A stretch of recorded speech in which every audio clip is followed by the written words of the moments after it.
Good evening, everyone, and welcome to another edition of Meet the Musicians in Your Neighborhood, coming live to you from Treaty 6 territory and the homeland of the Métis. Tonight's guest, you know very well. All of Saskatchewan knows him very well, and other parts of Canada. It's none other than Duff Warkentin. Duff, welcome to the program. Thank you very much, Eric. It's a pleasure to be here. How are you doing? How are you doing in these unusual times? I'm doing very well. My health is good, thank God. And I still have meaningful employment. I have opportunity to visit with many people through Zoom or at a distance. I'm enjoying yard work. I'm enjoying the springtime. And I'm enjoying my family and my wife. Life is good. That's good. You can't really ask for much more than that. Well, you can, but I'm trying to look at the positive things. But you won't. Right now. No, out loud. I would love for the situation to be more normalized, as we all would. But having said that, it is what it is, and we need to be safe. Yes. Yeah. Now, Duff, you and I actually go quite a ways back. But with many other people, including your parents, you go even further back. So tell us about your upbringing. Where are you from? Where'd you go to school? And what brought you to this passion of choral conducting and choral singing? Okay. Well, do we have an hour and a half? No, I'll do the abridged version. This is the Reader's Digest condensed version. So I was born in Saskatoon at City Hospital, the old City Hospital, and raised largely in Saskatoon with a 3-year stint in Rostron for grades 4, 5, and 6 while my parents worked there. I started piano lessons in grade 4, actually. Okay. So a little bit of a late start, but I wanted to play piano. My parents had bought a piano and they were encouraging. So I took piano lessons starting in Rostron. And then when we moved to Saskatoon, I studied piano with Edna Thiessen, and then after that with the late Walter Thiessen.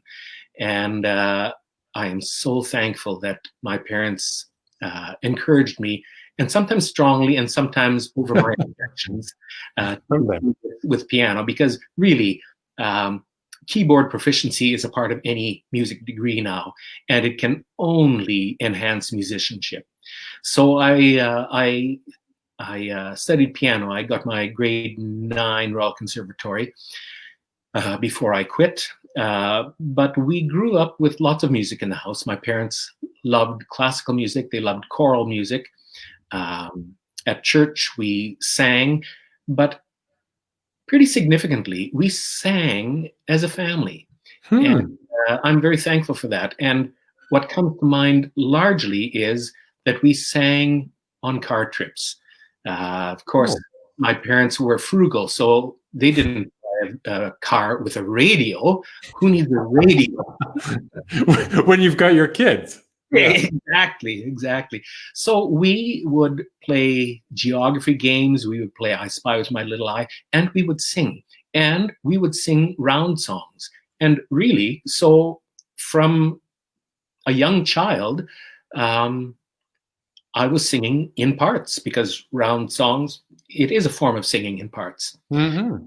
So one of the things that comes to mind is that when I was 14 years old, my grandparents celebrated their golden wedding anniversary. And so there was a big celebration out at a little country church, and the grandchildren were invited to form a choir to sing. Now, I was only 14 years old, and I am old enough now to say this without too much embarrassment, but I only reached puberty when I turned 25. More or less. Okay. I was a late bloomer. Anyway, my voice hadn't changed very much by the time I was 14, and I was mortified thinking that I would have to sing soprano. Fortunately, a cousin took me under his wing and sing tenor, and it was too low for me, but I sang tenor, and I felt so grown up.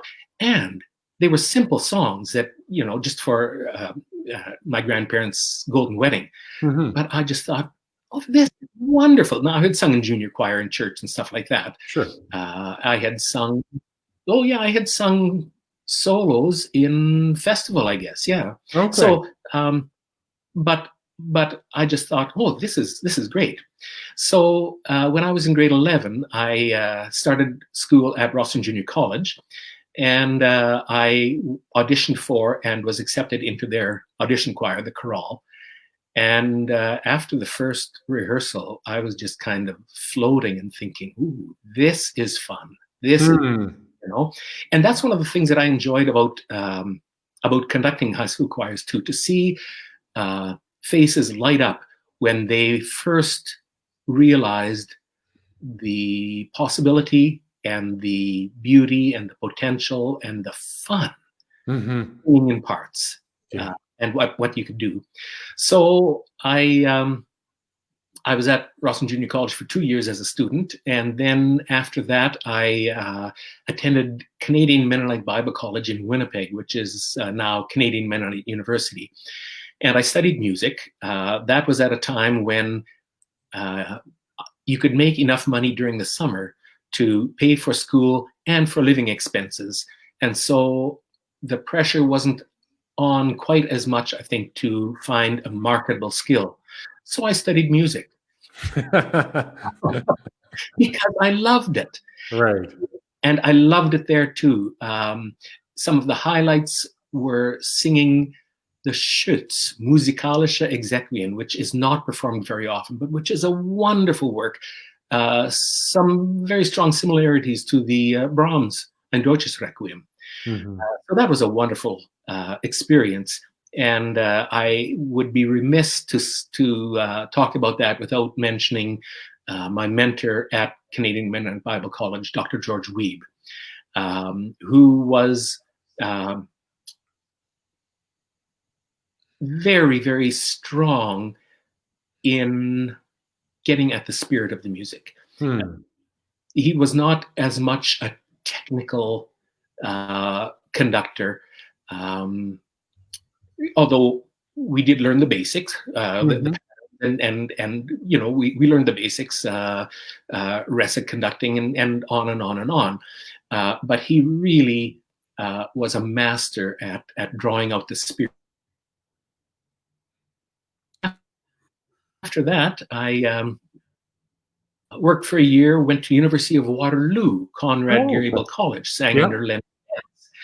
Great time there, finished my arts degree, and then worked again for a year, and then ended up as music director at Rosslyn Junior College for 3 years, which was an intense experience, but very enjoyable. Then I was gone for 5 years, living in Winnipeg and Regina. And in Regina for 2 years, I did my master's at the University of Regina, master's in music in choral conducting with Catherine Lauren. And I learned a tremendous amount from Catherine. She was a very, very fine teacher and conductor. Then I returned to Rosslyn Junior College as music director in 1987, and I stayed there for 5 years. And during that time, I had some very, very wonderful, wonderful students. And probably a couple of really tall students as well, right? They played violins very, very well, and they played basketball. Oh, right. Yes, yes. For those of you who don't know, I was at RJC from 87 to 89, and Duff was my choral teacher. And I just have to say that we've talked about this many times in the last 5-6 years, but I still look back at those times with a lot of joy and a lot of exciting things. But I said, wow, did we put you through the ringer sometimes? The likes of Brian Thiessen and Jody Peters and a bunch of us, we put you through the ringer sometimes, but you're so, I don't know, amicable about it, and amicable, I should say, about it, and you made our experience all that better, and you knew, because I think you're a bit of a rebel when you were a kid as well, so it worked out. It comes with the territory, it comes with the age. Yeah, right. Yeah. I mean, age of teenagers. and some older age as well. Yeah. So I have no regrets. It was a very rich, at times difficult, but wonderful experience. I wouldn't trade it for anything. Nice, nice. And you've gone on to conduct many choirs. You are the conductor of the Saskatoon Symphony Chorus. So you are with us with the Messiah, with Mozart Requiem, whatever it is. You're there with us. And a lot of the people who are watching actually have sung under you. And I think Matthew has sung under you, and he already has a question for you. He says, how do you find renewed inspiration in conducting a piece that you've done many times before? Is this mainly an internal process or more about how you speak to the choir? Great question, Matthew, because there are, I'm sure, many works that you've done many times. Well, Messiah comes to mind. Yeah. We do Messiah every year. And yes, it is a challenge. It's a challenge for a conductor. I'm sure that it's a challenge for instrumentalists, for singers.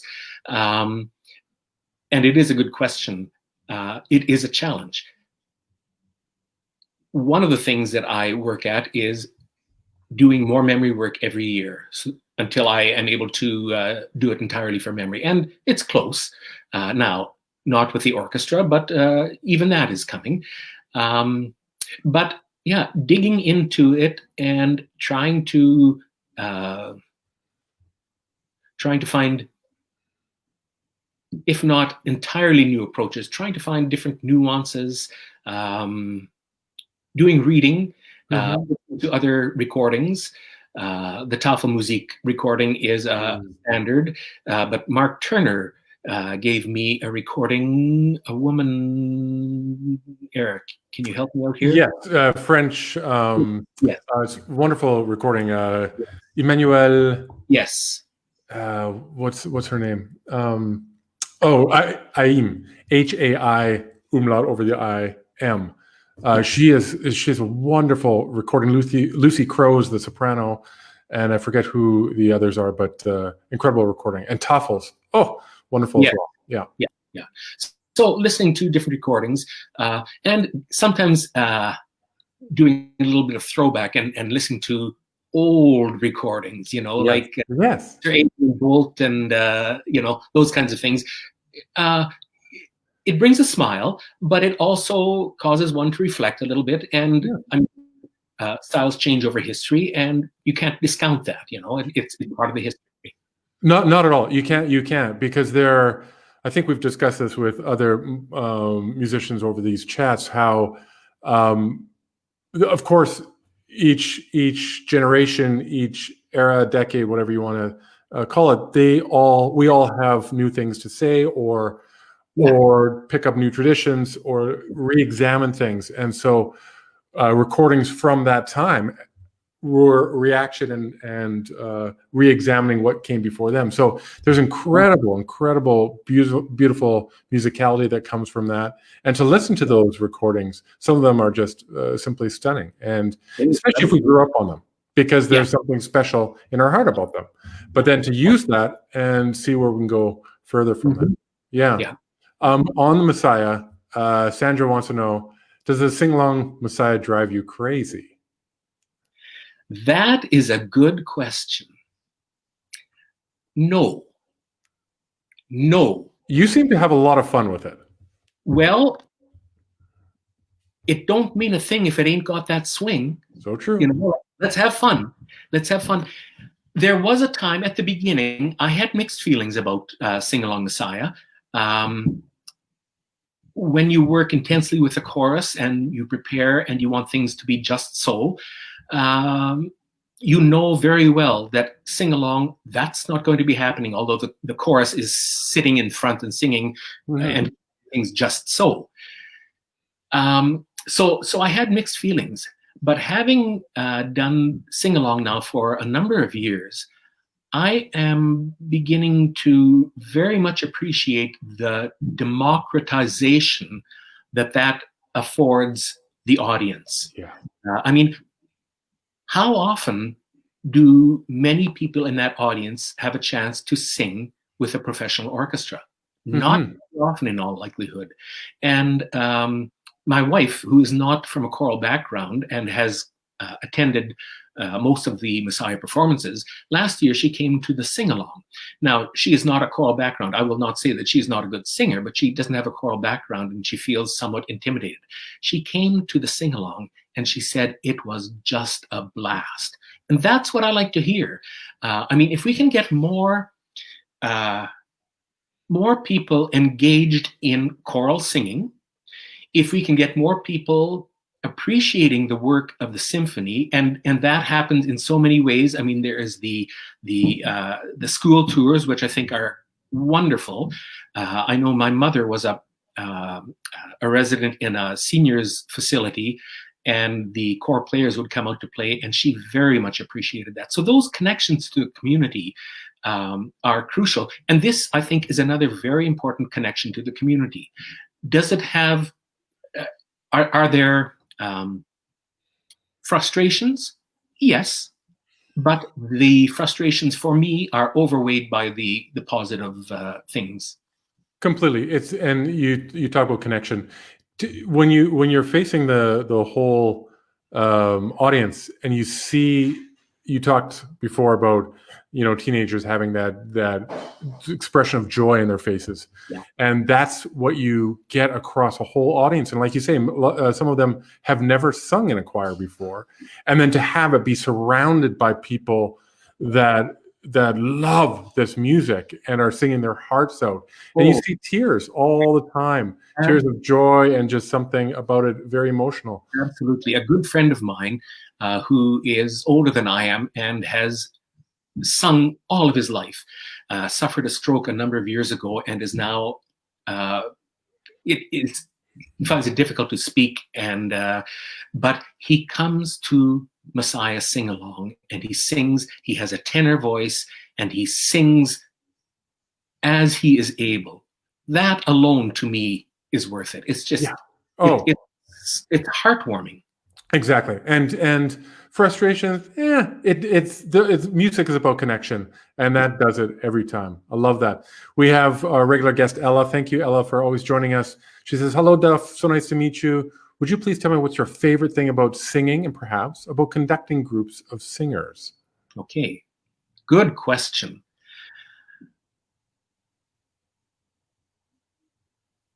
I hope, grown and matured over my lifetime and over my career in music. Some would argue that, but I will throw that out there. And as I have grown, as I have matured, some of my joy has changed. Initially, it was just the sheer joy of singing together, it's perhaps an overused cliche, but being a part of a whole where the whole is greater than the sum of the parts. Mm-hmm. We do together what we cannot do alone, and singing wonderful, thrilling. I still remember with Winnipeg Singers singing the Bach double choir motet, Singet dem Herrn ein neues Lied. And we took it at a rather breakneck tempo. Eric, you would have enjoyed it. And it was so exciting that I just felt like shouting at the end, Yeah. It's so invigorating. You can't put it into words. No. And that still happens. Oh, good. But as I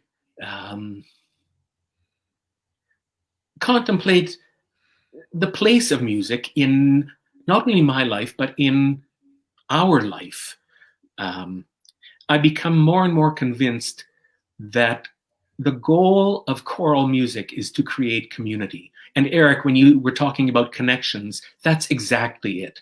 I've said it before, I'll say it again, culture builds community.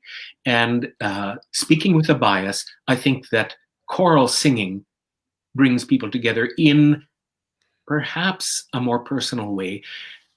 I know when I used to audition singers, they would be terrified. And they should be. It should be a terrifying process. No, I say that tongue in cheek. I tried to be as gentle as I could, because really, singing by yourself, especially if you don't have a lot of experience with that, is it's like disrobing in front of somebody. It is making yourself vulnerable. Very vulnerable. Yeah. Absolutely. And when you are singing with a bunch of people, you have to give into that vulnerability and share that with others. And we all enter into that. And out of that collective vulnerability can grow tremendous beauty. And I think that it comes from the connection. It comes from building choral community. So to me, that has become kind of my focus. Regardless of the level of choir, regardless of the type of music, we need to build community. We need to be together. Right. Yeah. And choirs literally resonate together, and that's something special. Yeah. Your sons have joined the chat. But before I get to them, I just want to address Spencer's question. What's your favorite major choral piece that you've worked on? Oh, you worked on so many, but what's your favorite? Thank you, Spencer. My favorite choral orchestral work is Brahms' Ein Deutsches Requiem. And I'll just mention two things. Three, 4 or 5. Duff, you'll mention 8. I know. That was the first major choral orchestral piece that I sang. I sang it in grade 11. I was 17 years old, and I had the opportunity to sing. We did not do movements 3 or 5. That's right. We didn't do movements 3 or 5, but we did it as a school choir, all school choir, if you can imagine, Eric. I don't know what the choral director was thinking when he thought that we could do that, but we did it, and I'm so thankful that he tackled that. And then we joined with a very accomplished church choir here in the city, the Newtown Park Mennonite Church, and they were led at the time by Alfred Dahl, who was a very fine conductor and oboe player, actually, and also viola, I believe. He lives in his daughter Arlene Dahl plays cello in the Winnipeg Symphony Orchestra. Okay. And so we had a choir of probably 100 plus, and it was wonderful. I mean, to sing with more mature voices, that was certainly a plus. Right, as a 17-year-old, yeah. Yeah. It was, I mean, we had the youthful voices and we had the more mature voices, and it was wonderful. Fast forward then to 1985. The two Mennonite colleges in Winnipeg had for a number of years combined to sponsor a church music seminar. And that year, Robert Shaw was the guest conductor, January of 1985. And it expanded from an extended weekend to a week-long event. And we sang the Brahms' Ein Deutsches Requiem, and we also sang Bach, Christ lag in Todesbanden. And that was a choir of 300. And often when I think of a choir of 300, I grimace a little bit. But in this choir, we had been warned within an inch of our lives that we had to know the music backwards and forwards. And we did. And I mean, because it was Robert Shaw. Exactly. Included in the bass section were Victor Engbrecht, Phil Enns, who is now a singer in Switzerland, I believe, John Martins, a soloist at the time. It was a magnificent choir. Mel Braun. It was incredible. And he could treat that choir like a chamber choir because we were focused, we were well rehearsed, and in spite of that, he went back at the first rehearsal. He went back to a very basic count singing so that we were absolutely lined up.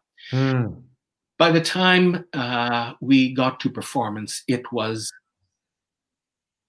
unbelievable. And what made it even more incredible was I think it was in November of 1984. A young girl in Winnipeg who attended a Mennonite high school was abducted, and they never found her. Her body was found in January of 1985 and her memorial service was taking place during that week. So many people in the choir absented themselves from one rehearsal to attend and participate in that funeral. Robert Shaw was very interested in what made Mennonites tick. He was incredibly articulate. He was philosophical. He was a humanist, but he also was, I don't know if you knew this, Eric, he was a minister in a Unitarian church, minister of worship and the arts in a Unitarian church. And so he was so well spoken and he knew scripture so well. And as a part of that week, we always had a public worship service on the Friday morning where the guest conductor would be the homilist. And I still remember, I don't remember everything that he said, but I do remember him quoting, I think, from the Gospel of John, "The light shines in the darkness, and the darkness has not overcome it." And he was referring very specifically to those circumstances. Incredibly moving. And for all of those reasons and so many more, beyond it being just incredibly beautiful music, that is my all-time favorite. Wow, that's powerful. And the, not like you say, not only the connection with Robert Shaw and his ability as a musician and conductor, but that humanity, and that speaks to the community that you're talking about and bringing people together. And those are actually the two questions that your sons posed. I'm going to read them, even though you've answered them, because they're so funny. As someone who's only heard what Robert Shaw has meant to you 999 times, I was wondering if you could speak about that one more time. Hi, Dad. And then David says, "Who's Robert Shaw again?" Hi, Dad. So there's and I've heard your wonderful stories about Robert Shaw as well. But that's also another connection that we talk about, of it doesn't matter if it's what level, what era, if there's an emotional impact, if there's a passion, a joy, a desire there, anything can speak to anyone, and music has that ability. And we often, I think, those of us who are in the professional field and have been for many years, sometimes not intentionally, but we sometimes get away from that for various reasons. There's performances, there's different things going on, but I've loved how you always seem to remind us that we're here for joy. And I love working with Messiah every year, where my temples and what I like. And so, in the last couple of years when I've showed up, and it's just like we're all kind of smiling a bit, okay, what's going to go? Yeah. And would you go? And there's that joy and that excitement that's really, really wonderful. Yeah. It's already coming up to there we go. My brother says, Duff missed the bass Ted Paetkau, who loved singing with Robert Shaw and Duff. Duff is still one of my favorite conductors. He was awesome. There you go, from Ted. It's about 7:28, and you and I share humorous anecdotes here and there, sometimes over beer, sometimes just at the end of a performance or whatever it is, not during the performance, hopefully. Oh, never. Although in the Sing Along Messiah, you have shared your humor with the audience a number of times. But since it's about 7:28, can you wrap it up with a good joke? Yes. One for my sons, because they've never heard this one before. What is the best time to visit a dentist? When is that, Duff? 2:30. Ah, okay. Then two more short ones, both musical. Okay. The first one is about a folk music instrument. It is the definition of an oxymoron. A banjo playing Silent Night. Okay. Yes. Right. And then finally, one with, and I so enjoyed Young Lutheran's Guide to the Orchestra, because there were no stereotypes of instruments there. No, not at all. With apologies to oboe players, what do you call two oboes playing in unison? A minor third. A minor third. Perfect. Yeah. I love that you said oboes, because that's often used as a viola joke. Well, and we have our viola. We have our pages and pages, so it's nice to pass that on to another instrument once in a while. Yeah. Duff, this has been wonderful. So great to see you, even though it's over computer. But let's get together soon and have a beer. And hopefully we'll be back to making music live in person, and we'll share our joy with others. I look forward to it. Thank you so much, Eric. And thanks everyone for listening along. Next week, Lisa Hornung is up. So we're continuing on with the singing choral theme as we go on. But thanks everyone for joining us, and we'll see you soon. Bye-bye.